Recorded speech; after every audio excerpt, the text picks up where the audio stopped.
Hello, everybody. So, today we're going to be talking about one of the more famous syndromes that we've ever discovered in mankind. It's the mysterious phenomenon of the Stockholm Syndrome. Many of you may have already heard it. So, let's try to get a little bit of insight and details onto how this Stockholm Syndrome came to be and how we should think of it as a condition. So let's first start off with the history of the Stockholm Syndrome. In 1973, in Stockholm, Sweden, there was a bank named Credit Banken. And what happened here in August of 23 of 1973, there were robbers that came into the bank, and they were named Jan Erik Olsson. And this Jan person basically took all of the staff, four of the staff that was working in that bank of the credit banking, into hostage. They put these four hostages into the bank's vault and kept them for 6 whole days from August 23rd to August 28th of 1973. And what happened was, after those 6 days, and the police came in to rescue them inside the bank, there was a strange phenomenon that occurred. And what happened was, one of the testimonies of the persons that were inside of the vault that were captured and held into hostage by the captive cap by the robbers. I mean, her name was Christine Onmark. And what she basically said was that instead of trying to cooperate with the police when she was asked for a testimony, she was asked for the events that occurred in between those 6 days of her being just locked away in that bank vault. Instead of giving them details, what happened strangely was that Christine defended her captors. She defended the people who held her in hostage and said that the only reason why she felt in danger of her life was because of the police's incompetence. And the police's incompetence, in her own words, in her own mind, genuinely was her own reason to why she felt danger for her life. And that's odd. So the police, the police up in Stockholm, they went to a person named Niels Beherog. And what Niels basically told the police is a syndrome. He basically said that they're suffering from a condition that he invented and named the normal stroke syndrome, which was eventually renamed into the Stockholm Syndrome from the people outside of Sweden.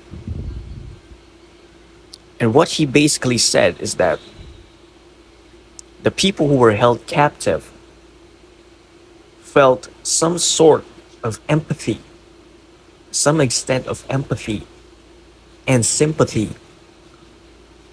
for their captors. And that's what's strange about it. Okay?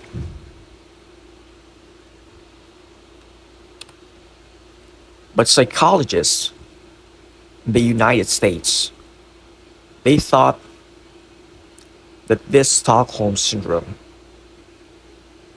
was non existent or was absurd to say the least, because evidence points to things that may not lead to the Stockholm Syndrome. So that's why they didn't classify it as an actual condition, as an actual mental disorder in their diagnostic and statistical manual for mental disorders, or DSM for short, the American Psychological Association.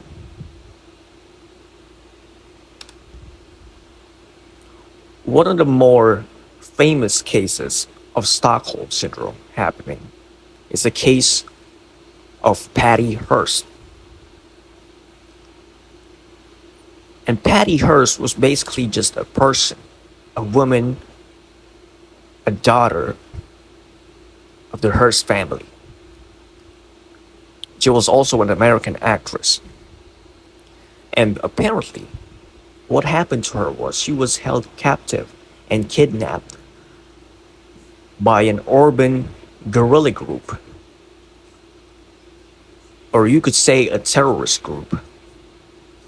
Okay? And what happened was, when she was caught, okay, when she was retrieved back, and the people had information on her and her whereabouts, instead of her trying to get away from the people who held her captive and kidnapped her,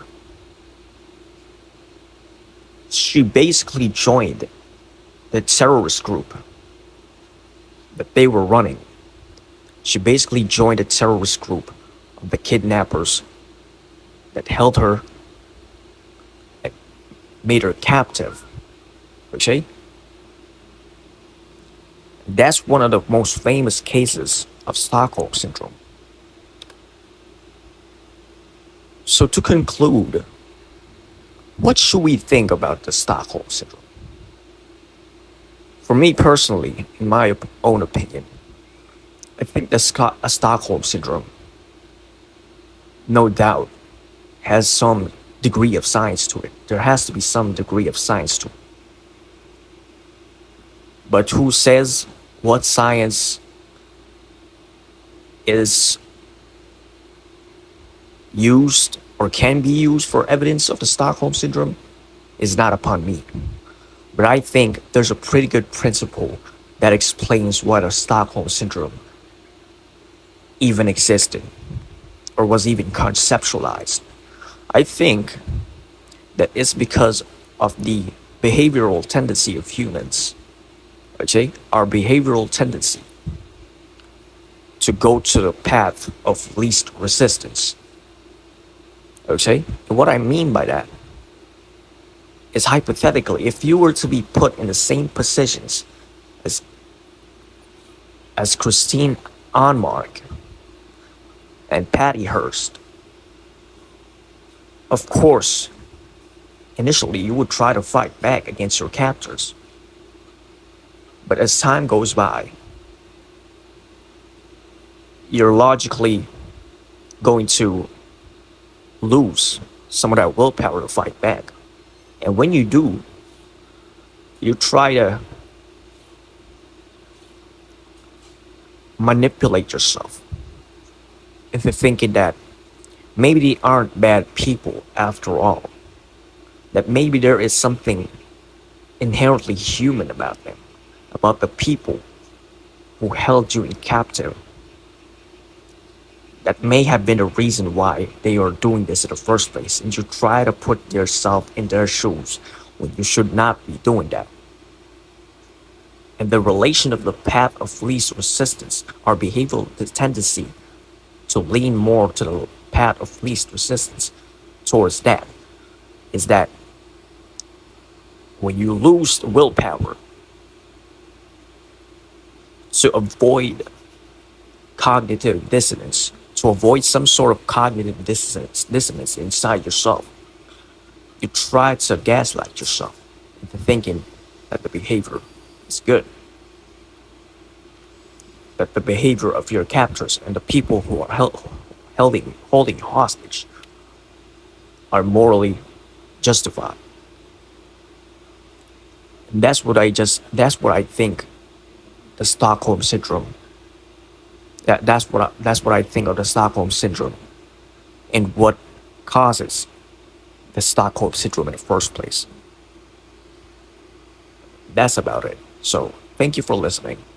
If you do enjoy content like this and you enjoy watching educational videos, please subscribe. Thank you.